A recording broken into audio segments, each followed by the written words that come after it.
Bismillahirrahmanirrahim. Assalamualaikum warahmatullahi wabarakatuh. Alhamdulillah, pada kesempatan hari ini kita bertemu kembali pada mata pelajaran geografi.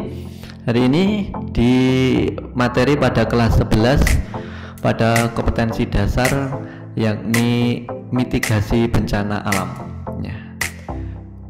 Jadi kalau kita mengetahui kondisi alam yang ada di Indonesia, berbagai hal yang nampak ya, dan itu menjadikan Indonesia kaya akan kondisi alam yang ada di lingkungan kita, dan itulah yang kemudian menjadikan kita ya, banyak sekali ya tentunya keuntungan yang kita dapatkan dengan berlimpahnya alam tadi, tetapi di sisi lain juga ya, menjadi sebuah ancaman atau bahaya. Maka pada kesempatan hari ini ya, apa yang akan kita lakukan atau kita diskusikan yaitu berkaitan dengan kebencanaan. Nah, tujuan pembelajaran kita pada hari ini yakni mengenal dan memahami konsep-konsep yang berkaitan dengan mitigasi bencana. Kemudian yang kedua, berpikir logis, kritis, kreatif, rasa ingin tahu, kolaboratif, dan terampil memahami fenomena geografi di lingkungannya. Kemudian yang ketiga, memahami jenis dan karakteristik bencana alam, siklus penanggulangan bencana. Dan yang keempat, bisa mendiskusikan bencana dan mitigasi bencana. Selanjutnya adalah definisi dari bencana. Jadi, bencana menurut Undang-Undang Nomor 24 Tahun 2007 adalah peristiwa atau rangkaian peristiwa yang mengancam dan mengganggu kehidupan dan penghidupan masyarakat yang disebabkan baik oleh faktor alam dan atau faktor non-alam maupun faktor manusia, sehingga mengakibatkan timbulnya korban jiwa manusia, kerusakan lingkungan, kerugian harta benda, dan dampak psikologis. Menurut UNISDR tahun 2000 ya, bencana menurut PBB adalah suatu gangguan serius terhadap keberfungsian masyarakat sehingga menyebabkan kerugian yang meluas pada kehidupan manusia dari segi materi, ekonomi, atau lingkungan, dan gangguan itu melampaui kemampuan masyarakat yang bersangkutan untuk mengatasi dengan menggunakan sumber daya mereka sendiri. Selanjutnya ya, ini sama dengan definisi tadi. Selanjutnya,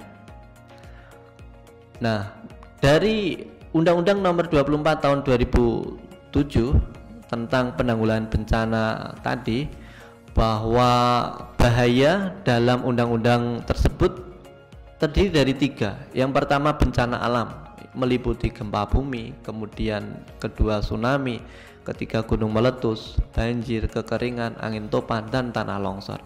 Kemudian bencana non alam yang kedua, ada gagal teknologi, kebakaran ya, kebakaran baik hutan dan lahannya, kemudian pandemi, endemi ya, kemudian wabah penyakit, dan yang ketiga adalah bencana sosial, ada konflik sosial antar kelompok atau antar komunitas masyarakat, dan teror.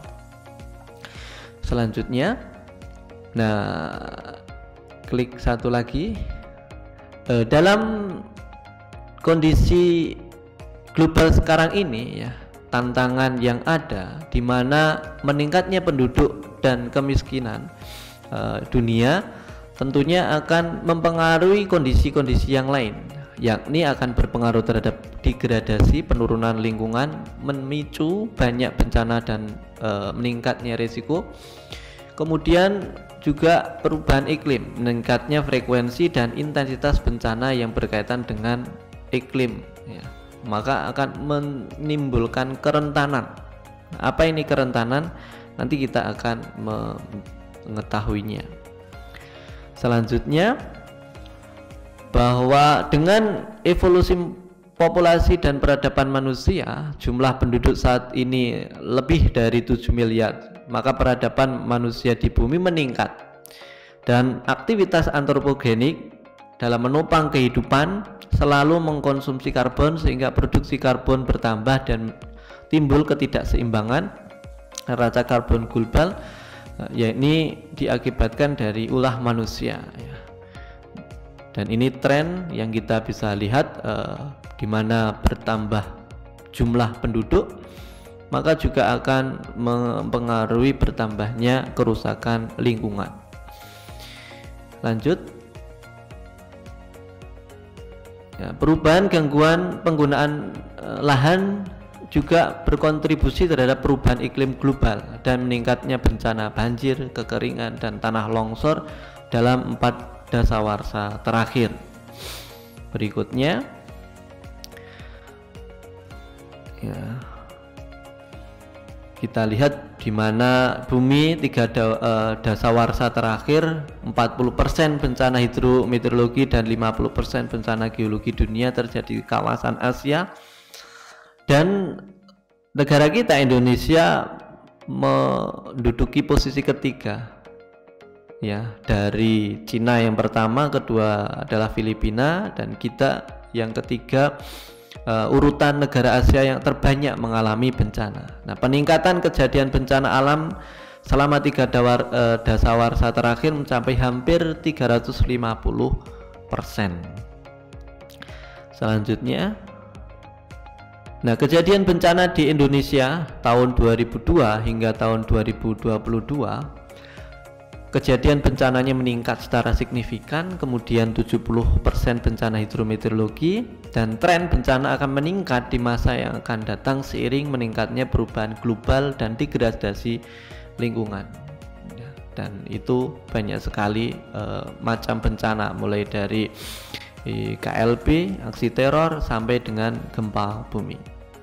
Selanjutnya, nah ini perubahan iklim global menjadi urusan bersama dunia. Mulai tahun 1972, kesadaran lingkungan yang rusak sudah diketahui dengan diadakannya Konvensi Wina 1985 hingga pada kondisi tahun 2007 dan nantinya di tahun-tahun yang akan datang. Selanjutnya, nah, kerentanan adalah keadaan atau kondisi yang sedang berlaku atau perilaku manusia masyarakat yang menyebabkan ketidakmampuan menghadapi bahaya atau ancaman. Ini tadi yang dimaksud definisi atau istilah dalam kerentanan. Nah, meliputi fisiknya, rumah tahan gempa, tanggul sungai, kemudian ekonomi, mata pencarian kemiskinan, kemudian sosial, di sini ada pendidikan, pengetahuan, budaya, kesehatan, kemudian lingkungan, diantaranya dataran banjir, kemiringan lereng pantai, gunung api, dan yang kelima adalah politik lokal, kondisi politik tempat dalam pengambilan keputusan penanggulangan bencana, misalnya ya, penempatan APBD anggaran ya, itu kerentanan muncul. Kemudian kapasitas adalah kemampuan sumber daya dalam menghadapi ancaman atau bahayanya. Ya, ada kapasitas kelembagaan, di sana ada BPBD, ya, PRB dan lain sebagainya. Kemudian kapasitas sumber daya ada manusia dan juga ada prasarananya. Kemudian kapasitas iptek, ilmu pengetahuan dan teknologi, dan yang keempat adalah kapasitas manajemennya. Selanjutnya, nah, sistem nasional penanggulangan bencana mulai dari legislasinya, di situ ada undang-undang sampai dengan seterusnya, kemudian perencanaan, kemudian kelembagaan, kemudian pendanaan, pengembangan kapasitas, dan penyelenggaraan penanggulangan bencana ya. Ada dalam sistem nasional penanggulangan bencana. Selanjutnya, nah, jenis-jenis bencana alam. Nah, ini menjadi titik pokoknya. Bencana alam yang disebabkan oleh dinamika litosfer, kemudian bencana alam yang disebabkan oleh dinamika hidrosfer, dan bencana alam yang disebabkan oleh dinamika atmosfer. Nah, apa penjelasannya? Mari kita perhatikan.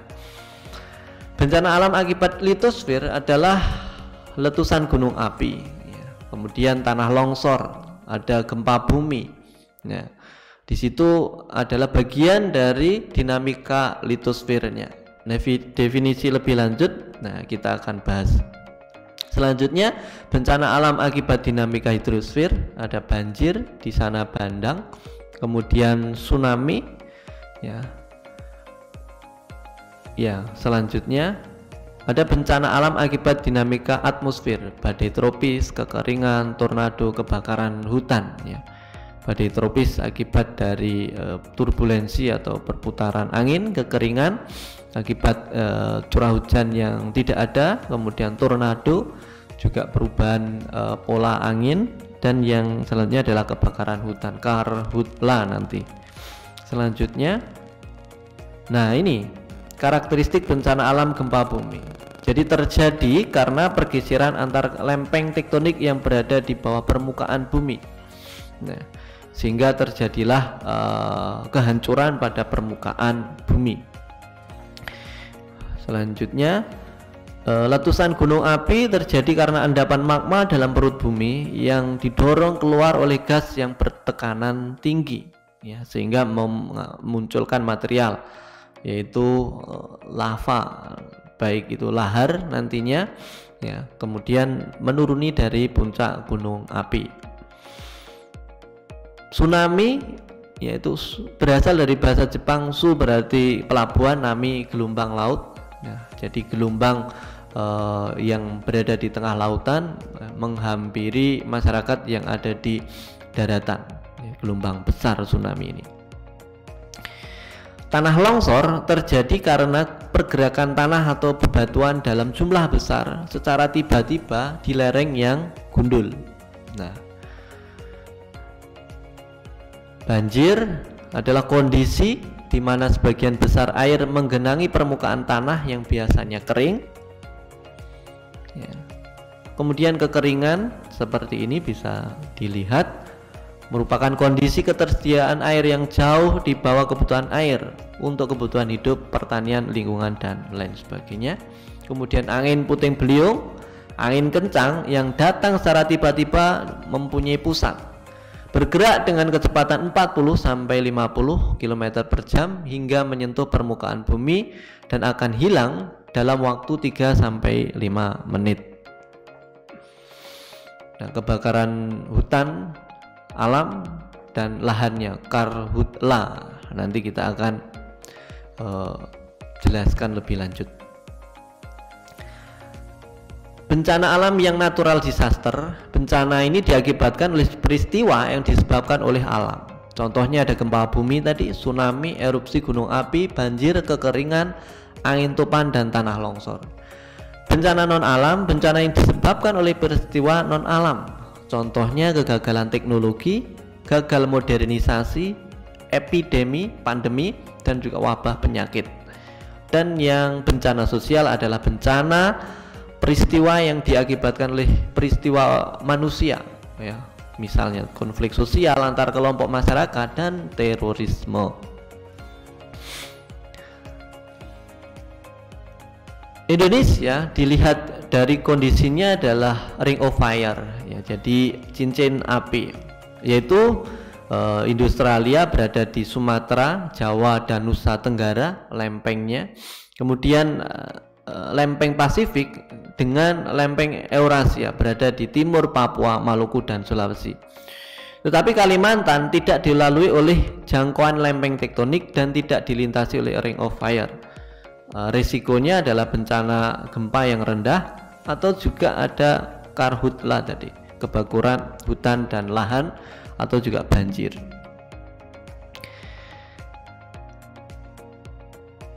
Jenis dari bencana yang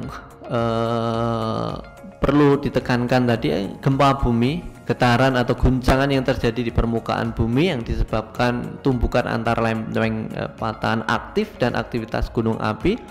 Kemudian tanah longsor, gerakan massa batuan yang menurun akibat terganggunya kestabilan tanah dan faktornya adalah curah hujan yang tinggi.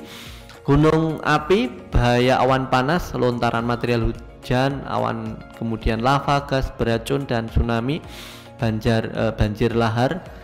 Sedangkan tsunami, serangkaian gelombang ombak laut raksasa yang terjadi karena adanya pergeseran di dasar laut karena gempa bumi. Ini tadi penjelasan yang lebih lengkap. Kemudian penjelasan yang lebih lengkap berkaitan dengan angin puting beliung. Angin kencang yang datang secara tiba-tiba memiliki pusat pergerakan spiral atau turbulence, berputar ya, antara 40 sampai 50 km per jam kecepatannya dan durasinya 3 sampai 5 menit. Kerusuhan sosial, gerakan massa yang bersifat merusak tatanan tata tertib sosial, dipicu oleh kecemburuan sosial, budaya, ekonomi, dan pertentangan SARA. Kekeringan, yaitu ketersediaan air jauh di bawah kebutuhan air untuk kebutuhan hidup, pertanian, kegiatan ekonomi, dan lingkungan.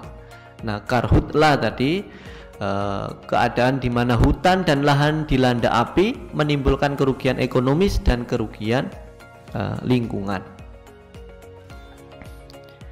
Nah, siklus penanggulangan bencana ini ada 3, tahap pra bencana, tahap tanggap darurat, dan tahap pasca bencana. Nah, keterangannya ini sebagai berikut ya, siklus dalam penanggulangan bencana.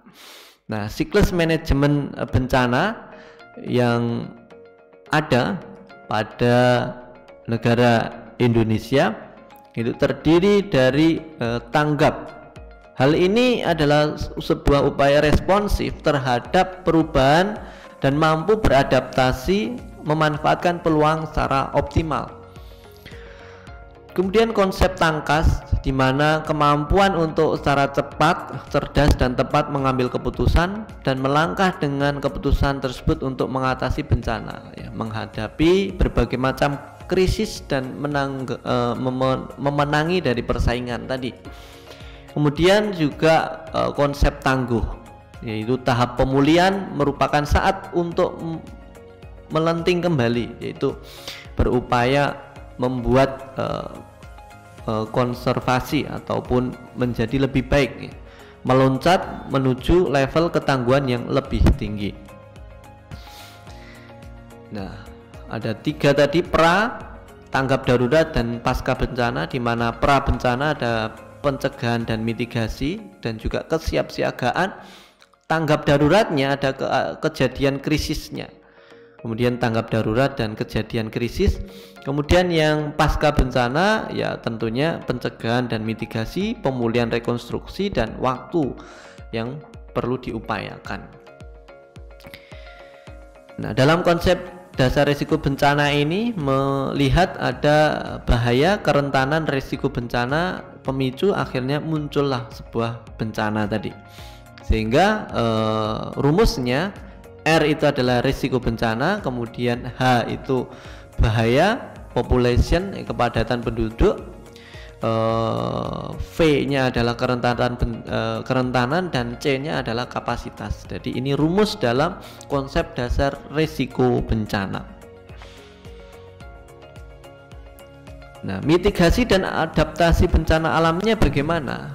Jadi mitigasi adalah serangkaian upaya untuk mengurangi risiko bencana, baik melalui pembangunan fisik maupun penyadaran dan peningkatan kemampuan menghadapi ancaman bencana.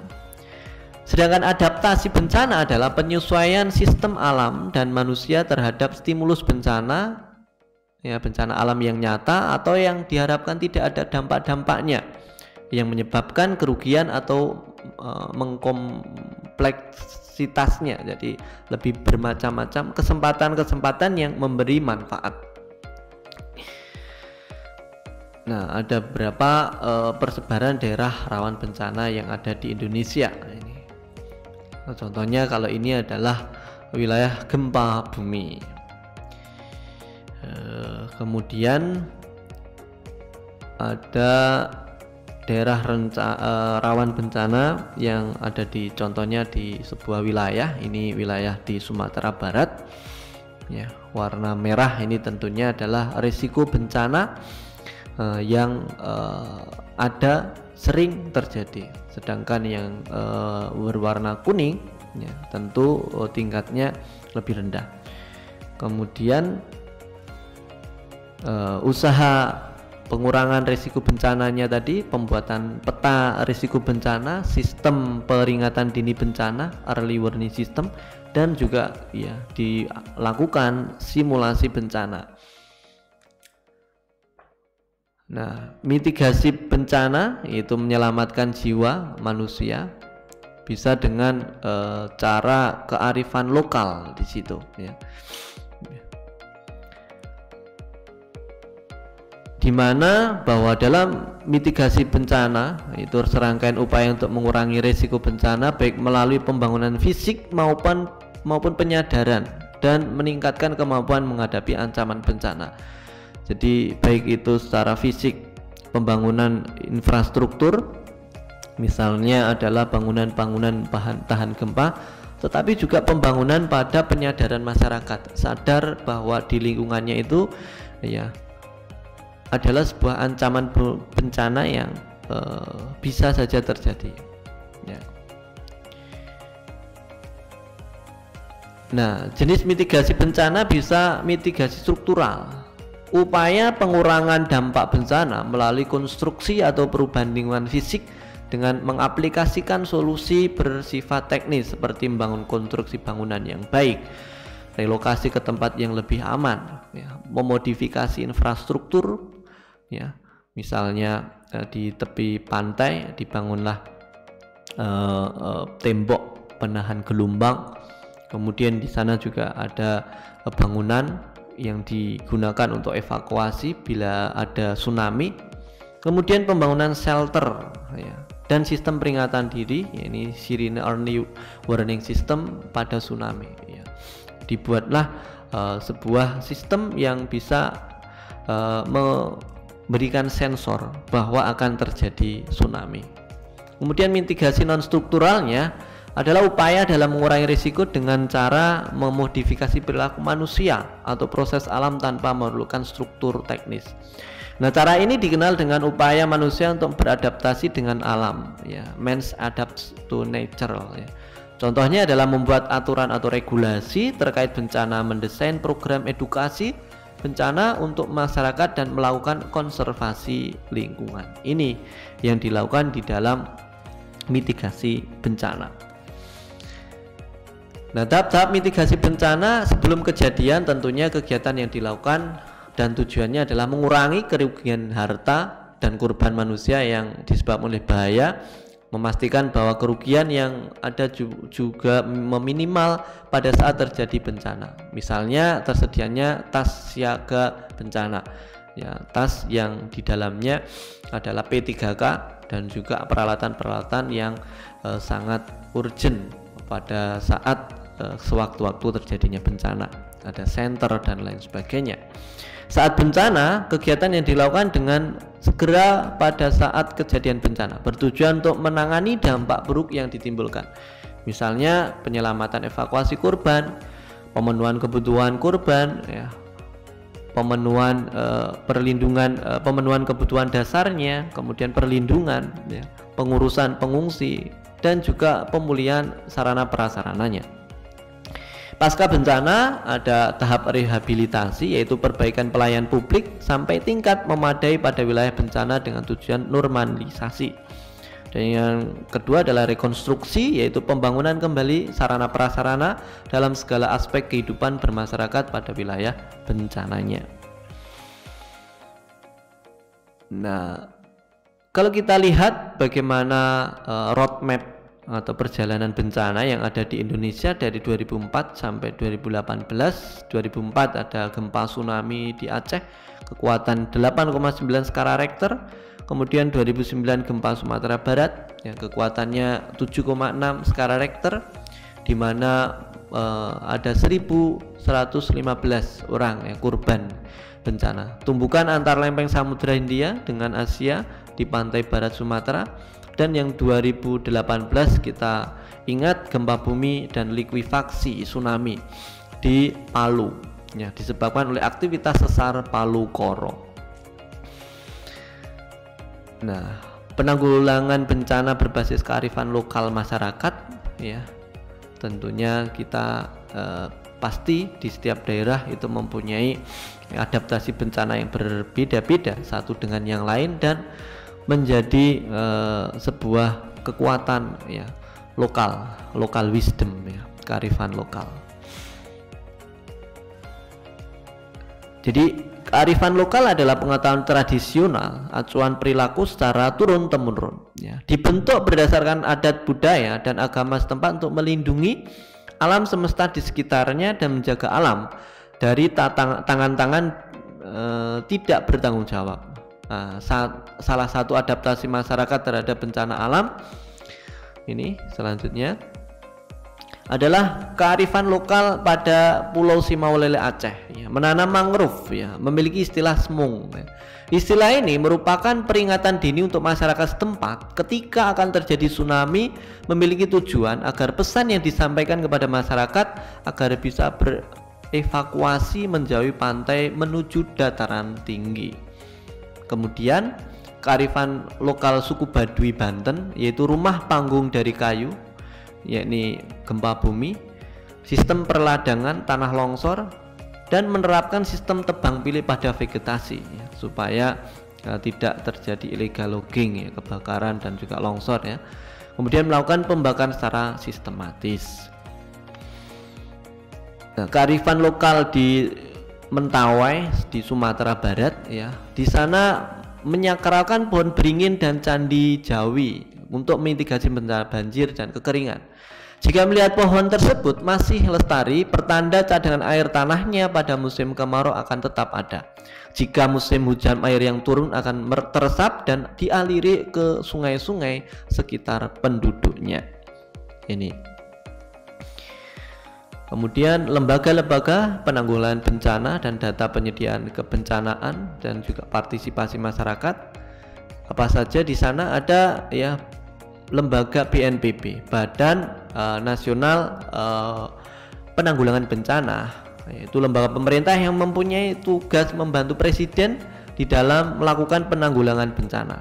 Ada juga PMI ya, Palang Merah Indonesia. Tugas pokoknya adalah membantu pemerintah Indonesia di bidang sosial kemanusiaan, terutama tugas-tugas kepalang merahan yang meliputi kesiapsiagaan bantuan ya, penanggulangan bencana, pelatihan pertolongan pertama untuk relawan ya, pelayanan dan kesehatan dan kesejahteraan masyarakat.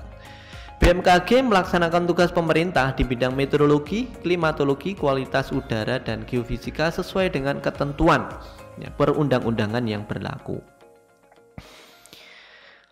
PVMBG ya, Pusat Vulkanologi Mitigasi Bencana Geologi ya, bertugas melaksanakan penelitian, penyelidikan, perekayasaan dan pelayanan bidang vulkanologi, yaitu kegunung apian dan mitigasi bencana geologi. Basarnas melaksanakan pembinaan, pengkoordinasian dan pengendalian potensi search and rescue ya, atau SAR ya.